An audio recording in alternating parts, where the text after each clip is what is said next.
Yes, so what would Beethoven have done if he had met Jesus? Mozart, Leonardo da Vinci, Freud, Turner, Picasso, Casals, Baraboy.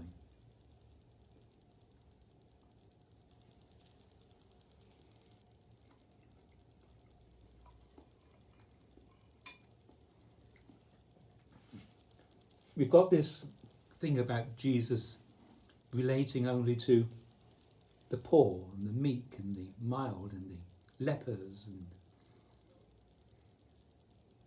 we never hear him um,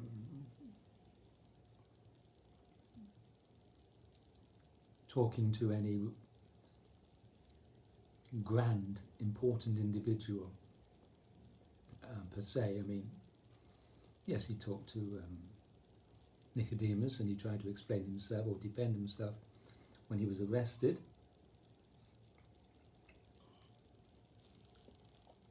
The hierarchy. But anyway, I'm not interested in the facts, but the fact is that his message was the same for everybody. And his message was basically, give up what you're doing and follow me. Be my disciple, be my devotee. But why? Why? Why would Beethoven want to stop being Beethoven and follow Jesus? Why would Leonardo da Vinci want to stop doing what he was doing? I mean, he wouldn't have done what he was doing if it hadn't been for Jesus' birth. Much of it anyway.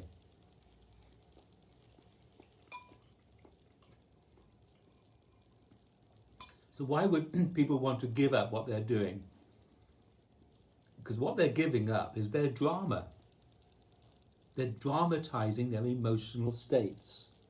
They're dramatizing their agony and their anxiety and their unhappiness, their suffering, their yearnings, their desires, their friction, their confrontations. They're dramatizing their dark side. They're reaching out to be loved.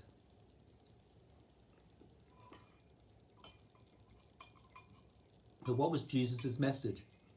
Jesus' message was simply to give all that up and live as love. Live as love, without the friction. Realize something greater than your childish and adolescent, infantile nonsense. But society doesn't see it as nonsense. They take great pleasure in putting the Beethovens on a pedestal and writing about him and making businesses from exploiting him and his name and his work, as they do with all artists and creative people.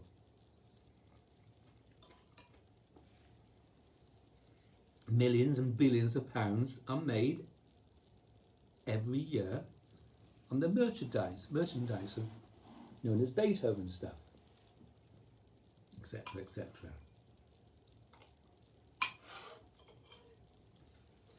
The human race is besotted by the Beethovens.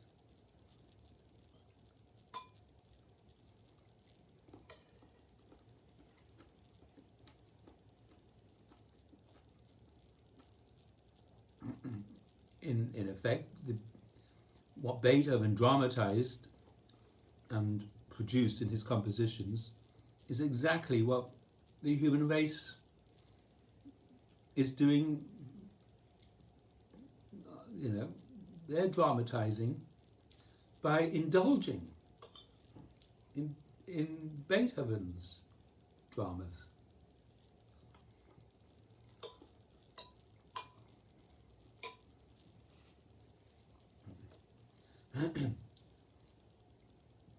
The human race is full of conflict. Absolutely. Conflict all the time. Everyone is at loggerheads with everybody else. It's all this going on all the time. And then we talk about peace.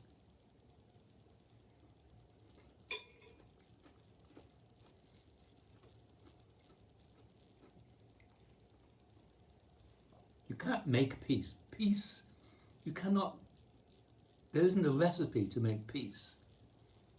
Peace is already the case, is already the truth when there's none of this. Peace is already there. It's prior to the conflicts. When you are already at home, you feel peaceful. There's nowhere else to go.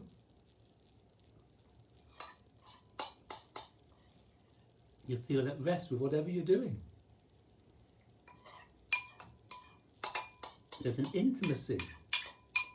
There's an intimacy. There's no conflict. There's no conflict. But the Beethovens were full of conflicts. Beethoven was always in a dilemma. Everything he produced came from the place of what I call the clenched fist place, the first burst stuff, the problem place, the reaching out place. I want help, I want acknowledgement. I want to prove that I'm worthy of your love.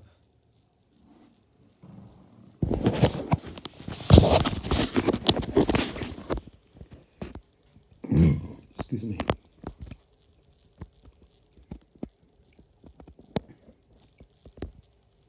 The awakened state, likened to the open hand, has nothing whatsoever to do with the disposition of the clenched fist and all that comes from the clenched fist. Remember, there's pain, there's unhappiness, there's tension, there's stress, there's excitement, there's exhilaration, there's conditional happiness. But truth, real happiness, real God, real peace, real love, real intimacy is already the case. How many people on their deathbeds are at peace? How many? What's going on in their heads?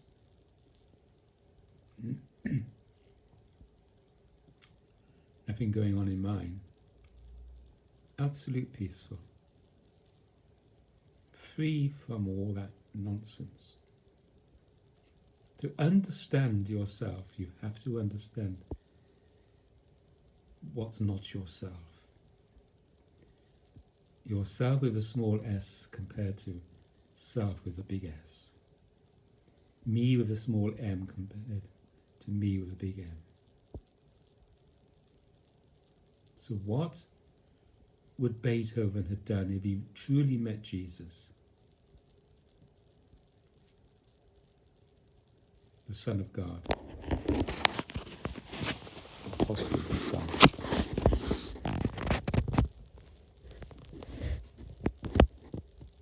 What would Beethoven have done if he met me right now?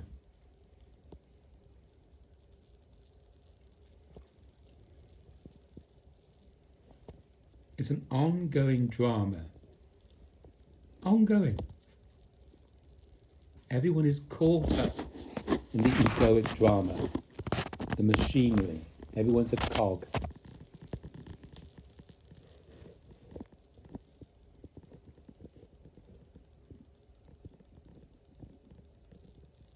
Maybe I'm wrong to be awake.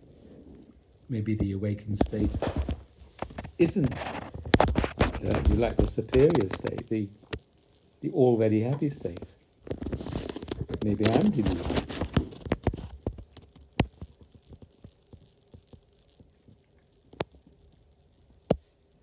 We all have to realize, even though we were told not to, we all have to realize that fire burns. that you're not allowed to touch the fire as a child, but you had to touch the fire.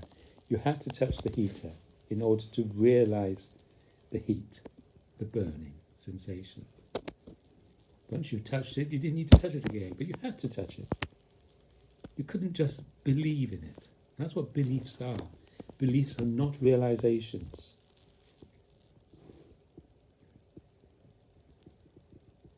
I inherently know the difference between this and this.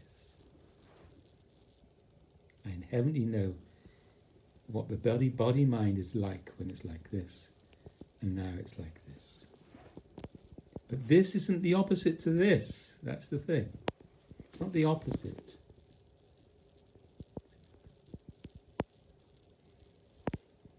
And so you can have a piece of paper, and on that plain piece of paper can be written anything and everything. You can put so much contradictory stuff on that plain piece of paper. But the plain piece of paper is always a plain piece of paper, no matter what's written on it. The plain piece of paper hasn't been changed. It looks as if it's been changed, even if there's a tear in it. It hasn't been changed. The plain piece of paper is always a plain piece of paper, no matter what's added to it. And that's why we call the results of the self-contraction, the clenched fist stuff, as being illusory, like the clouds, they come and go. But what's prior to the clenched fist is the open hand. It already is the case.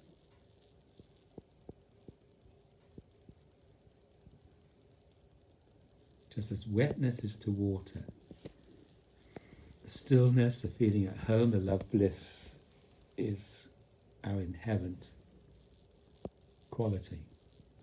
Wetness is the inherent quality of water. Thanks for listening.